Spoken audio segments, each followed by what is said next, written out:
le président Paul Kagame dit dans sa dernière sortie médiatique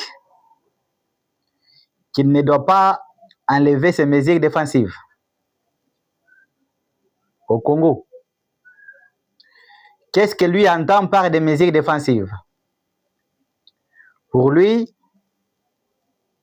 tous les Congolais sont des FDLR.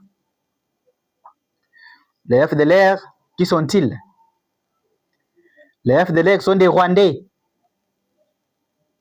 qui ont fui la guerre au Rwanda en 1994. Ces Rwandais ont été accueillis par les Congolais à bras ouverts comme des frères africains. D'ailleurs, comme des humains. Quand quelqu'un fuit, il demande au secours, il faut le venir en aide. D'ailleurs, c'est une infraction pour le droit national. Quand vous refusez d'apporter votre assistance à une personne en danger.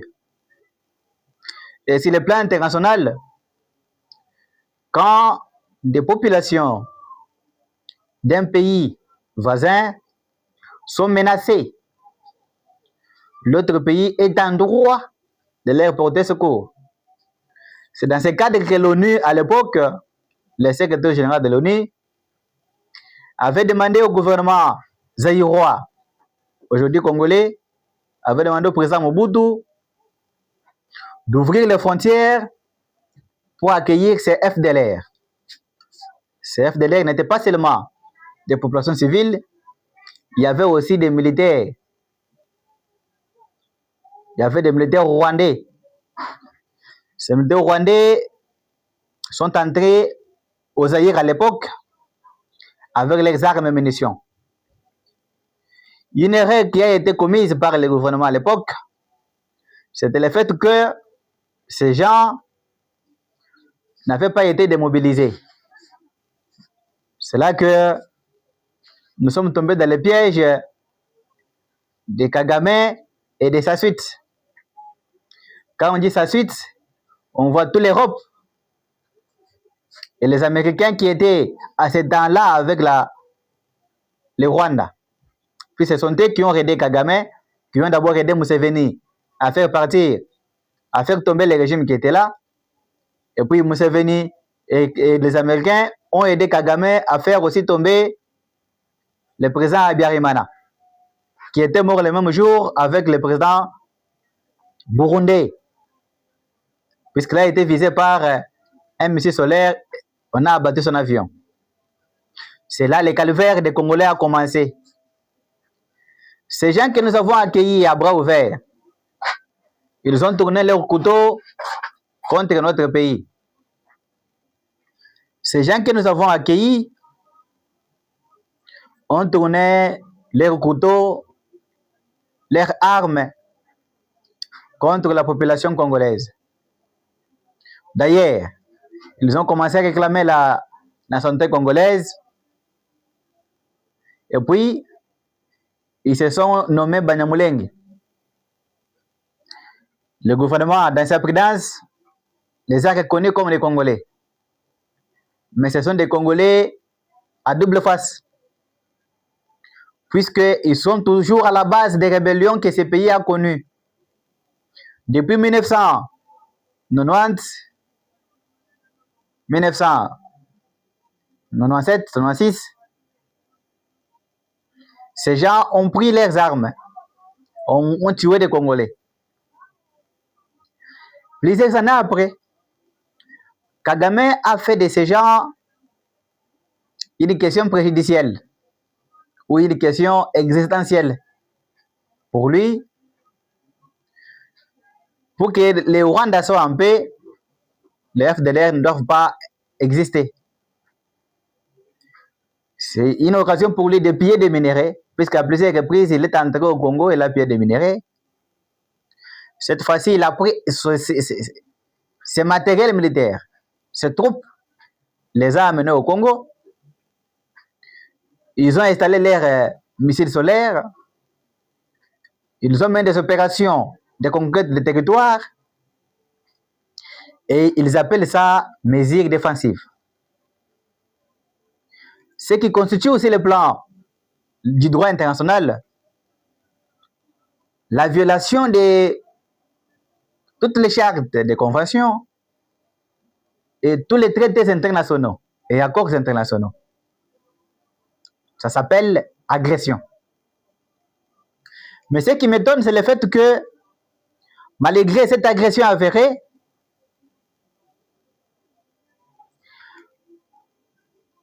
aucune organisation internationale ne s'est ouvertement levée pour condamner.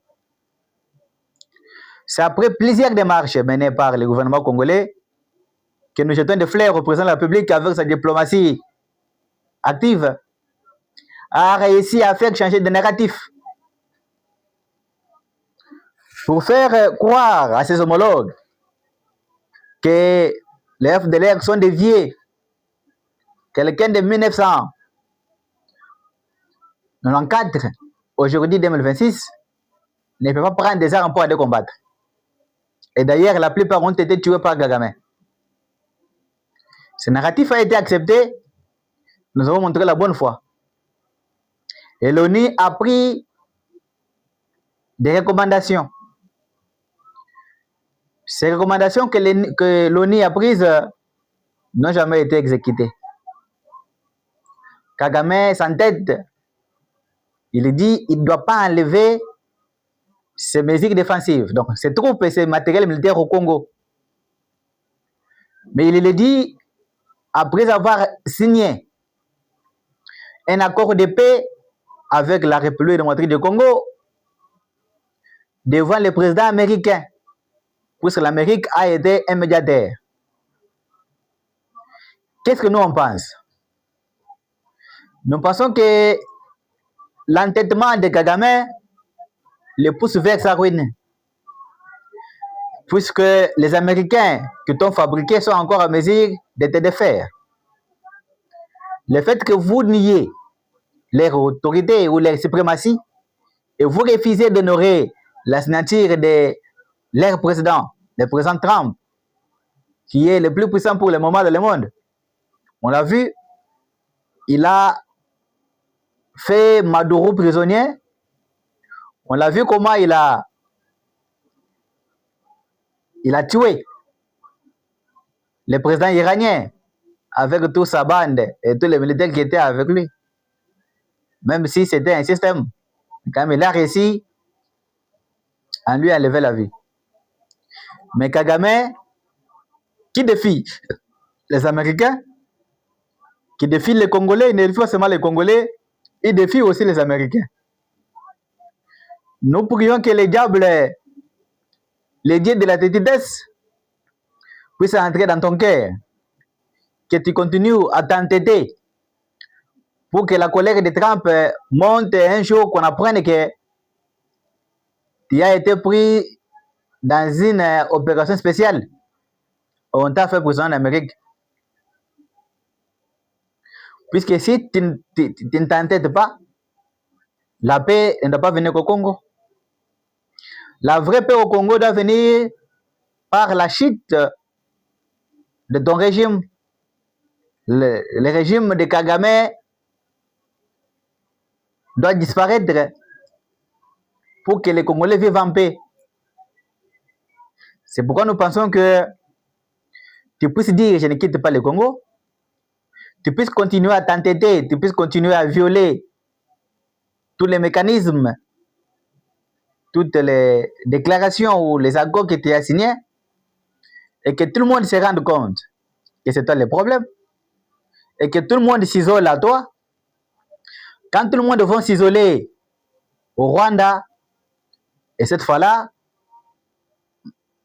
il y aura des mesures plus graves. Nous avons vu la journaliste américaine qu'on appelle Ariana poser la question au président Trump que le Rwanda a refusé d'appliquer l'accord qu'il a signé ici en Amérique et que le président Kagame a dit qu'il n'enlèverait pas ces mesures défensives au Congo.